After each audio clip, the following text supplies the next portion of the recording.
Frente 3 de Física, módulo 51, na página 53. O assunto agora é sobre capacitores. A gente vai, depois de um ano inteiro estudando todos os elementos da física, vocês aqui do terceiro ano, mais voltado para a questão de, além de conhecer novos conceitos nessa nossa frente 3, né, reconhecer conceitos da frente 1 e da frente 2, relativos ao que foi aprendido lá no primeiro e no segundo ano, né, em tom de revisão. E diante de um circuito elétrico, vocês já aprenderam o que é um gerador, o que é um receptor, o que é um resistor, resistores internos, amperímetros, voltímetros, enfim, vocês têm já a essa altura do campeonato uma concepção bem interessante a respeito de elementos mais comuns no circuito elétrico. Na aula de hoje, vocês vão ser apresentados a um outro elemento do circuito elétrico, que é, na verdade, o capacitor.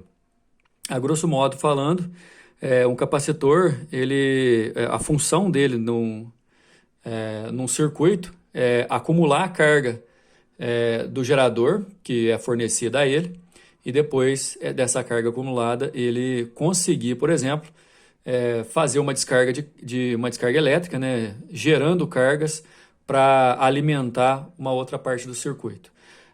Como se fosse uma bateria recarregável, vamos pensar assim, certo? Consideremos dois condutores elétricos, um condutor A eletrizado com uma carga positiva. É bom a gente já entender que esse condutor é um condutor plano, né, uma placa plana A eletrizada positivamente, e outra placa B, que seria um condutor neutro. Normalmente um condutor do mesmo material que o A, porém ele está neutro. Mas na verdade a gente aproximando o A, que está eletrizado positivamente, do B, que está neutro, e levando em consideração que o corpo B, apesar de estar neutro, dentro dele tem cargas, só que elas se anulam, o que vai acontecer, a princípio, aproximando a placa positiva da placa neutra B, é o que a gente chama de polarização, né? Aquela atração das partículas negativas e a repulsão das partículas positivas, definindo na própria placa potenciais ou cargas induzidas. Fica uma face negativa e uma face positiva. Esse é um exemplo de indução, né, quase total, que ocorre entre esses condutores, quando dispostos paralelo. Então, o modelo que eu queria que vocês seguissem era esse. Para um capacitor, que a gente vai chamar isso aqui de capacitor plano, do lado aqui a gente vai ver outros tipos de capacitores, normalmente esse espaço entre as placas é preenchido por um material que seja isolante térmico, isolante elétrico, desculpa, que normalmente é conhecido como um dielétrico.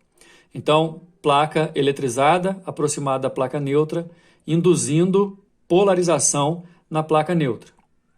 Nessa figura, a carga induzida no plano superior da placa B é negativa, de menos Q, e a carga induzida no outro plano, né, na outra face oposta dessa placa, é mais Q. Um capacitor ou um condensador elétrico vai ser todo o par de condutores entre os quais há indução total. Par de condutores onde há indução total. Esse par de condutores, um condutor inicialmente eletrizado, um condutor inicialmente neutro, mas o que vai acontecer pela aproximação é uma indução total desse condutor que está neutro. Cada um desses dois elementos, desses condutores, vai ser chamado de armadura. Então aqui a gente tem duas armaduras, ou capa de metal. E igual eu falei, entre eles, na formação de um capacitor, sempre vai ter aquele espaço entre as placas preenchido por um material isolante, ou mesmo o vácuo, mas esse material que preenche essa região interna é chamado de dielétrico. Importante a gente pensar o tempo inteiro que um capacitor ele é capaz de acumular carga vinda do gerador. Então, daqui a pouco também a gente vai ver aqui do lado a maneira correta de se ligar e a maneira correta também de fazer uma representação de um capacitor, o qual a gente vai trabalhar, na verdade mesmo, capacitor plano. Só que existem três tipos. Existem capacitores esféricos, capacitores cilíndricos e o capacitor plano, que é aquele preenchido por um material isolante entre as duas placas. Aqui a gente tem como se fosse a placa eletrizada, a placa neutra, que vai ser polarizada, e vice-versa. Aqui também em volta. Mas como para nós o principal vai ser o capacitor plano, lembrar que são aquelas duas placas, uma placa que está eletrizada e a outra placa que está neutra, porém polarizada, induzida, né? E esse capacitor plano, a gente vai usar essa representação aqui. Só para lembrar algumas representações que a gente já usou em outros tempos. Lembra que a representação assim é para um resistor, uma representação assim ó, serve para representar geradores, receptores, um amperímetro, a gente consegue também identificar voltímetros. Agora, ó, com duas hastes de mesmo tamanho, representando as placas, o capacitor plano. Entre as placas, normalmente vai ser o vácuo, mas pode ser qualquer outro material dielétrico, certo? A ligação desse capacitor como para uma bateria pode ser direta ou através de terra. Nos automóveis, por exemplo, liga-se como na figura 4B, que a gente vai ver ali do lado, na qual a carcaça do carro faz papel de terra. Importantíssimo, a placa negativa do capacitor ligada ao negativo da bateria. Polo com polo, para poder fazer a circulação. Aqui também vai dar a circulação, já que a DDP aqui é 0. E nesse caso, você vai ter acúmulo de carga no capacitor. Não esqueçam disso. Capacitores servem para acumular carga. Depois eles podem descarregar essa carga, fazendo alguma parte do circuito funcionar. Por exemplo, quando você escolhe aquela função do limpador de para-brisas do carro, que ele funciona, aí para, espera um pouquinho, daí ele funciona, para, espera um pouquinho, aquilo lá pode ser causado aquele acúmulo de carga para dar aquele movimento por um capacitor. Carga elétrica ou capacitância. Carga elétrica, a gente já sabe o conceito, até de forma bem rasa, da carga elétrica, né? Aquela carga é a quantidade acumulada das cargas elementares, que pode ser de elétron ou próton. No capacitor, a indução é total e, portanto, ambas as armaduras têm cargas de módulos iguais e sinais contrários. Sempre você vai ter uma positiva e uma negativa. Aqui, diferente dos geradores, aqui você vai ter um pouco de dificuldade para poder, só de olhar, identificar os polos. Porém, você tem que lembrar, o polo negativo do capacitor vai estar ligado ao polo negativo da bateria. Isso é importantíssimo. A fim de facilitar a linguagem, bem como a notação, usaremos simplesmente o valor de Q correspondente à carga elétrica da armadura positiva, que é basicamente igual para a carga, para a armadura negativa, porque se eu tenho 10 coulombs e ela vai induzir a placa negativa, aí vai induzir com 10 coulombs também, né? Diferença de potencial, a gente já estudou o que é, né? A DDP entre as duas armaduras, vai ter que ter essa DDP para ter um funcionamento. Se o capacitor estiver ligado a uma bateria, essa DDP será igual à da bateria.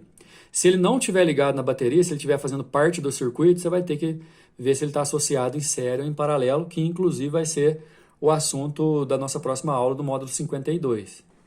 Todo capacitor é reconhecido pela sua capacitância, que na verdade é a razão entre a carga acumulada e a DDP de ligação. Coulomb por volt, a unidade de medida. Se você multiplicar cruzado, você acaba encontrando normalmente a carga acumulada por um capacitor, que é Q igual a capacitância vezes a DDP. A energia elétrica acumulada no capacitor vai ser acumulada em forma de energia potencial elétrica e tem a ver, obviamente, com o valor da carga. Carga é igual a capacitância vezes a DDP. Só que, trocando, olha o jeito que a apostila de vocês é repetitiva e ela acaba escrevendo a mesma coisa de várias maneiras diferentes. A DDP é só você passar a capacitância para cá dividindo. E aí você vai ter um gráfico da DDP em função da energia, da carga elétrica, desculpa, que você vai ver que é proporcional. A DDP é diretamente proporcional à carga elétrica, já que a capacitância de um capacitor é constante. Sendo a capacitância constante, a DDP em função da carga vai ser um gráfico de proporção direta, exatamente esse daqui, ó. E no caso, pessoal, a área desse gráfico aqui, ó, pode dar para a gente o valor da capacitância. Melhor dizendo, o valor da área dá o valor da energia potencial elétrica acumulada.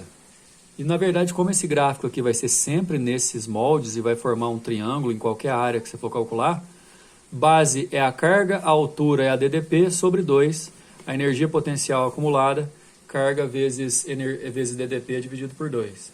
Nesse caso, até você pode fazer algumas substituições, levando em consideração, por exemplo, que a carga é a capacitância vezes a DDP, né? Jogando aqui para poder fazer essa substituição. Aqui no lugar da carga, você pode pôr capacitância vezes DDP, só que vai ficar DDP de novo. Aí você gera uma outra relação, que é essa daqui, ó. A energia potencial em relação à capacitância e o quadrado da DDP. Fazendo as substituições que você precisa, você vai chegar nessas relações. O que precisa decorar mesmo, de novo, na nossa relação, é que a capacitância é a razão entre a carga e a DDP, o resto você consegue fazer por definição. O capacitor plano, que é aquele capacitor que normalmente a gente vai usar, ele aqui é o polo negativo da bateria, liga na placa negativa. Essa placa está com essa face negativa justamente porque foi induzida pela placa positiva. Aqui nessa região, que pode ser vácuo ou preenchido por um material dielétrico, vai formar aquilo que a gente estudou nos módulos anteriores, que é o campo elétrico uniforme. E a DDP, a gente sabe que depende desse campo elétrico formado e da distância entre as placas. Assim, ó, essa relação aqui a gente já usou bastante nas outras aulas. Para calcular a capacitância de um capacitor de placa plana, como essa placa plana também tem uma área, você também pode calcular essa capacitância em função da área, onde essa letrinha aqui, ó, que a gente conhece como epsilon, representa o material que está ali no meio dos capacitores, né? no meio das placas do capacitor, o dielétrico, material isolante. Uma coisa que é importante, vamos lembrar aqui que a gente já estudou algumas fórmulas, tipo a lei de Coulomb, que é força igual a constante vezes produto das cargas dividido por distância ao quadrado. A gente viu também que campo é constante vezes carga dividido por D ao quadrado. Essa constante aqui, ó, ela tem uma relação com esse valor absoluto de epsilon, que na verdade está ligado ao material que está dentro do campo elétrico uniforme, sendo que essa constante K da lei de Coulomb e tal, ela é 1 sobre 4π epsilon zero, ou epsilon no caso, onde epsilon é exatamente esse mesmo epsilon, que é o que a gente conhece como permitividade elétrica do isolante da placa do capacitor. Exercício número 1. Considere um circuito elétrico constituído por uma bateria E, um interruptor S e um capacitor C ligados em série. Após longo tempo, depois de fechar o interruptor, o que está acontecendo é isso aqui, pessoal. Um gerador que fornece DDP, um capacitor ligado em série a ele. Tem que lembrar que capacitor com gerador é ligado polo positivo com polo positivo, negativo com negativo, ok? Considerando essa chave fechada, o capacitor ele vai, por conta dessa ligação de polo igual, ele vai estar como se estivesse paralelo com a bateria. E nesse caso, como ele está em paralelo, a DDP dele é igual a DDP na bateria. Ou seja, a soma das cargas na placa superior e na placa inferior, uma mais Q e a outra menos Q vai dar zero. Nossa resposta é letra A, a soma das cargas das placas do capacitor é sempre zero. Isso é uma característica importante do capacitor, já que você pega uma placa que está eletrizada positiva, uma placa que está neutra, e você vai induzir carga nessa placa, as placas têm sinais opostos de carga, porém, como ocorreu a indução, o sinal é o mesmo. Na soma, mais Q com menos Q dá zero, a resposta realmente é a letra A. Bora lá, número 2. Um capacitor de capacitância C, inicialmente descarregado, foi conectado a um gerador que lhe forneceu uma carga elétrica Q. Uma coisa que eu esqueci de falar para vocês lá, desculpem pessoal, na parte teórica, é que a capacitância, sendo a relação da carga pela DDP, eu até falei para vocês que pode ser Coulomb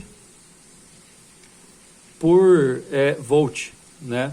Só que esse Coulomb por volt, na verdade, ele é conhecido como Farad, né? Escreve assim, ó, Farad, com D mudo. Esse F maiúsculo representa a unidade oficial da capacitância. Aqui, por exemplo, a microfarad. 2 microfarad de capacitância numa DDP de 200 volts.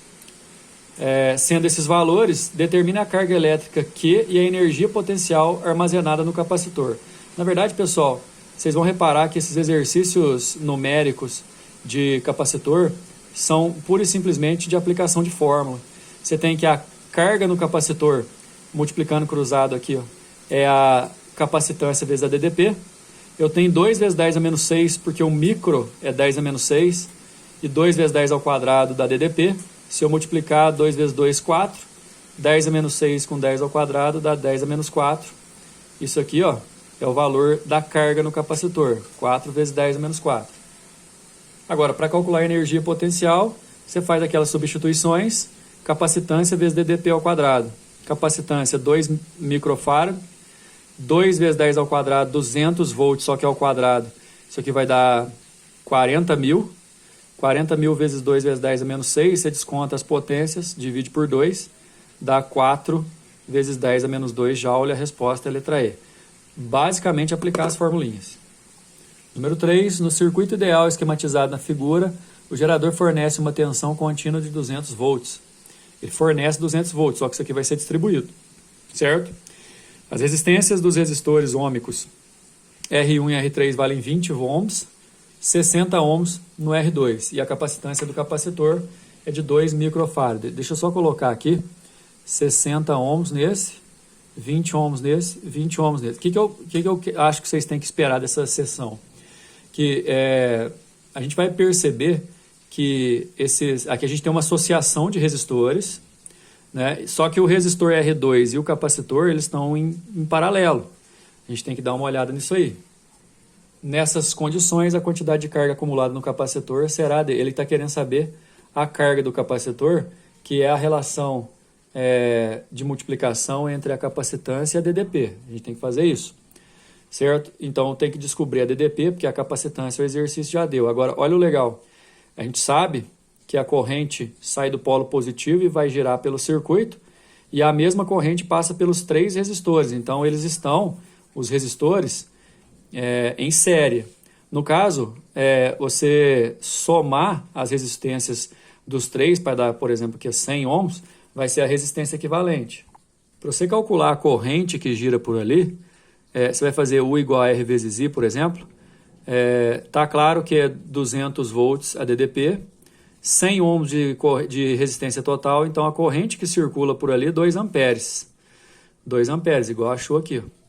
Acontece que lá naquele R2, passando 2 amperes lá, e a resistência dele é 60, se você fizer U igual a R vezes I lá naquele resistor R2, chamando de U2, por exemplo, a resistência nele é 60 e a corrente é 2, então ali vai ter 120 volts. Por que eu estou fazendo isso? Porque o R2 está em paralelo com o capacitor. O que quer dizer, por exemplo, então, que se ali tem 120 volts, no capacitor a DDP também é 120 volts. Aí o exercício acabou, porque Q é igual à capacitância dele, que é 2 vezes 10 a menos 6, e aí eu vou multiplicar por 120, que é a DDP, que está ali nele. Vai dar 240 vezes 10 a menos 6, que se você andar com a vírgula ali, dá 2,4 vezes 10 a menos 4, que é a resposta da letra B. Número 4, um capacitor de capacitância 2 microfarad está completamente carregado e possui uma diferença de potencial entre suas armaduras de 3 volts. Espera aí. Então quer dizer que a DDP é 3 volts e a capacitância é de 2 vezes 10 a menos 6 farad. Em seguida, este capacitor é ligado a um resistor ôhmico por meio de fios condutores ideais, conforme representado na figura abaixo, sendo completamente descarregado através do resistor ao se fechar a chave. Foi o que eu disse naquela parte teórica nossa. O capacitor ele tem a capacidade de acumular carga, só que se você pegar esse capacitor carregado, né, com carga acumulada, e ligar, ele vai fornecer essa descarga como alimentação para aquele aparelho que ligou nele, certo? Na situação, a energia elétrica total transportada em calor pelo resistor para a gente desprezar todas as energias de emissão. Então, a gente quer saber sobre o efeito Joule aqui no resistor, que vai ter a ver com a energia fornecida pelo capacitor. Energia fornecida pelo capacitor, como eu disse, né, a gente vai ter que dominar essas formulazinhas aí para poder fazer os cálculos. Capacitância 2 microfarad, o micro é 10 a menos 6. A DDP é de 3, 3 ao quadrado é 9. Esse 2 aqui, ó, eu vou cortar com esse, fica 9 vezes 10 a menos 6 joule de energia acumulada no capacitor. Como essa energia, depois da chave ligada, vai passar toda para o resistor e a gente vai dispensar qualquer outra perda de energia, 9 vezes 10 menos 6 vai ser a energia que vai chegar no resistor fazendo efeito Joule. Resposta, letra C. Beleza? Próxima aula, pessoal, eu vou apresentar mais conceitos de capacitores e a gente vai falar sobre circuitos que possuem 2 ou mais capacitores no tema associação de capacitores, lá no módulo 52. Até a próxima.